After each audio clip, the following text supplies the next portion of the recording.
You have your own free will and volition to bind yourself forever in the love and service of God, you believe? And bride, you saying na parito ka sa iyong sariling kalooban at pagpasya upang mahalin at pagturan si Philip John. Good. Parang kayong dalawa. Groom and bride holding hands, please. And repeat after me. Groom, look at the bride. Hands bow. I, your name, accept you. Mention the name of the bride. Before the solemnizing officer, to be my wife, and I promise and commit covenant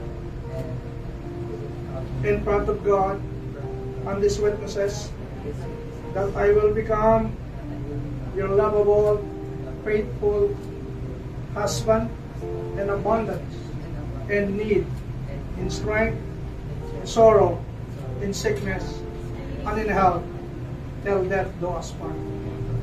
Now, bride, the same statement. I, your name, accept you. Mention the name. Before the solemnizing officer, to be my husband. And I promise and commit covenant in front of God and these witnesses that I will become your lovable, faithful wife in abundance, in need, in strength, in sorrow, in sickness, and in health, till death do us part. Now, mention the name again as a symbol of my endless love.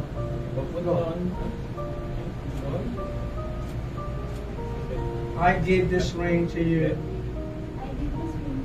Mention the name again as a symbol of my endless love. Right.